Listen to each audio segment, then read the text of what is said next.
everyone, welcome to another edition of Cherri V Sundays. There, I'll go with the V again and the intro song that I haven't made yet, but there you go. To my left and your right, we have the amazing, the wonderful, the wild card, Terri Walker. Thanks for coming today. What's on this? Spirit fingers, innit? Spirit fingers, I love that. Excitement, innit? Yes, oh yeah, look at me, we have my nose. Listen, so honoured to be here, babe. I actually watch your Cherri V Sundays, and the first one I watched, I was literally glued to it. I was like, this girl is so stupid, but I love it. I love it, and I'm making history right now. So thank you. Don't know. She's come round today for some girl chat and some good food. Yes. We've got an amazing event coming up together. I can't wait. In literally like what, 2 weeks? Oh my God, there's 2 weeks. You're right. You better get ready. Have your outfit. Yeah, no, I've got all that.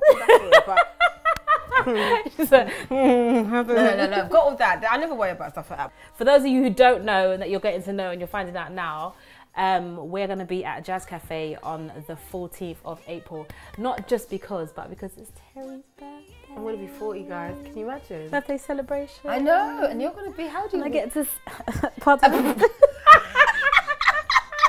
Are you looking forward to it? I'm looking forward to it. I'm looking forward to be able to really make you be showcased in front of my audience, because I love you so much and I think my audience loves you.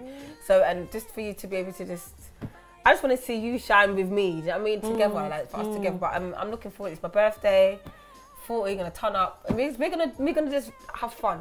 Anyone that is in the house that can sing or play any instrument is gonna come on that stage. That's what I'm saying.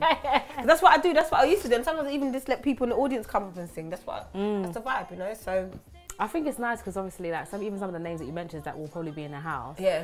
You guys have such a nice community. Like I guess when you guys are all bubbling together and all coming into success together, there was a nice amount of UK R&B soul going on at the moment. How do you feel about like the industry now in terms of like the R&B soul artists now that are coming out in this new generation? Do you know what? I mean, that's obviously you included. I mean, I'm loving Tiana Major. I'm loving Etta Bond's new EP is dope. It's banging. And I think I just literally discovered, is it Shea Universe? Yes. Oh, yes. Oh shit. Listen. She's like, ow. Yeah. No, she's bad. Like, yeah, so I literally followed her. There's a few people, and obviously there's people like Hayley Cassidy and, you know, Jermaine, like, you know, Riley. Jermaine Riley, and then Ricardo. Like, there's so many people that I could mention. There's loads, Obviously, from when I started out, it was about quality, and I think nowadays sometimes there's a lot of people out that, you know, that are good, but I feel like I had to put the work in to get to where I got to. Do you know what I mean? And I think a lot of people, social media is just giving a lot of people very quick moments of just doing things. We had to get here, and this is the reason why I think we're still here. We're always going to still be here. But I don't judge anyone. I don't begrudge anyone. I hope everyone's doing well. But I just really wish sometimes people take more time with songwriting and choosing music and even understanding what they're talking about, and before you talk about things that you don't know what you're talking about. Do you know what I mean? So I feel like all this influencer stuff. Oh, get some. No, I keep it real. You know, I love it. I love it. But that's why I'm so glad you're here. Then, because like all this influencer stuff. I can't, because rolls eyes 10 million times. Tell me influencing, and you're talking about something that you wasn't even born with some of these things. Anyway, but I just want, when I was growing up, do you think anyone told me everything was perfect? They would tell me when things were wrong, innit? Yeah. But that's how I grew. And these days, nowadays, you can't tell people nothing. No, you can't. I'm not hating on you. Yeah, I mean, I think speaking of social media, I think it's there's a gift and it's like there's two sides to it. Like I feel like it does have like a lot of microwaved situations happening, but also it is amazing for, I guess, somebody like me, an independent artist who can just really just push themselves and not wait for the green light to go and just create things like Cherri V Sundays. And this thing of a green light, what is a green light? Like, when you think about back in the day when people used to like the reefers and them people, they just went out and sang. They didn't stop until they got to where they got to. Now it's like, oh, if I don't get this amount of views or this music, they went, what? These songs out there, but people didn't discover for nearly 2 years after they come out. So this whole process of something coming out now, and then if it doesn't get a certain reaction within a week or two, is scrap. People, sometimes you haven't even understood the song yet that you've even done. Do you know what I'm saying? So it's like, it's so important that people give music, give it a chance to breathe, give it a chance to go through some shit. Literally go through some shit before you sit there and say, oh, this is not for me. Because I think the older you get, like my music, I realise that people, the older they get, they go, oh shit. They always tend to they kind of rediscover me. But before that, for the younger generation, I'm probably a bit too, you know, too serious. I talk about too much serious stuff. Do you think so?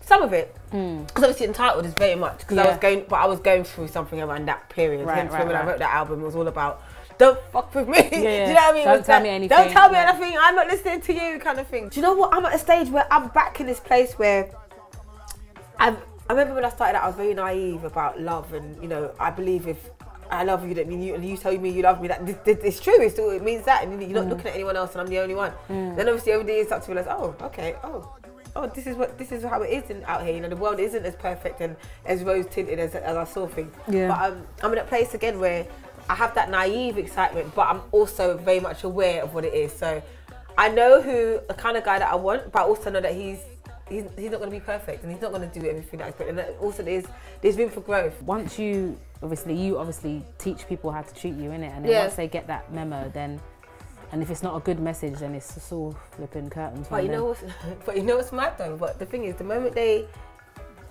think there's something about men where they never seem to believe that you can actually get over them. Because yes, you can be in love with them, but they never do. They actually think, oh no, she's always going to come back. She's always going to come back. Like, nah, mother trucker. That ain't gonna happen. And it's like, and then even when you start to actually move on, and like they were like, wow, you really went there. Like, So on your journey as a singer-songwriter, have you ever? Do you look back? Because I remember like a few weeks ago for Cherri V Sunday, I looked back at like one of my first music videos that I recorded. I shot or took part in, whatever, and I just not tore it to pieces, but I was just like, it's so funny watching me as a young Cherry singing about like something that, you know, I don't really think I was experiencing at the time, and I was just like, just doing the most and trying to do big woman styly. Do you ever look back at things that you've done and think, what the freaking time? What's wrong with you? Even now, I'm one of the people, I'm so spontaneous, and I'm one of the people, I'm not very good at being too controlled, because I like to just go with my flow of the spirit.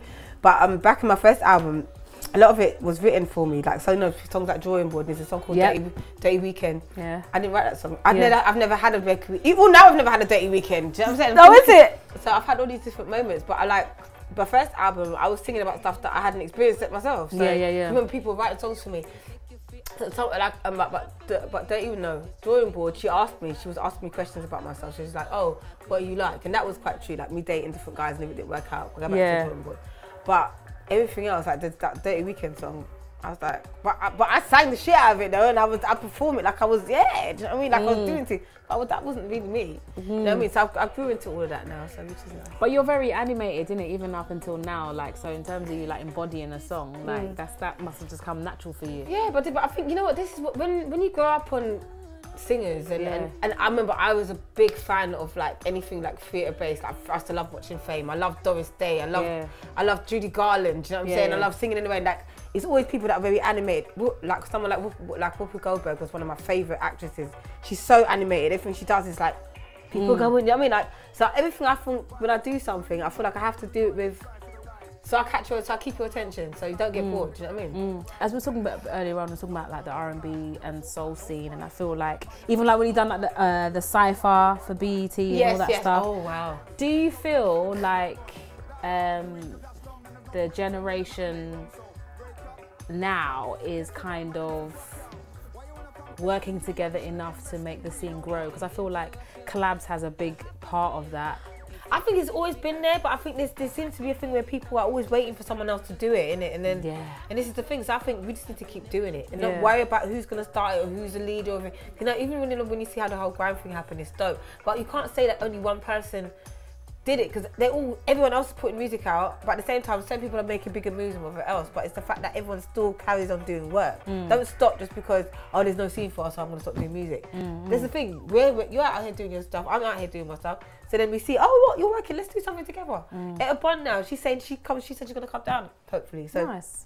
Eventually we work, and then it's like it's one of those things where you just don't stop. Yeah. And I think this is the thing where I think when people watch, but they've got their moment now. It's our time. You can't force it. The moment you force it, and then especially what people don't like the song. Like, I'm not gonna force you to like something that you're not liking, innit? So you have to love what you do first, and then from there you build. And I think that's what's happening anyway.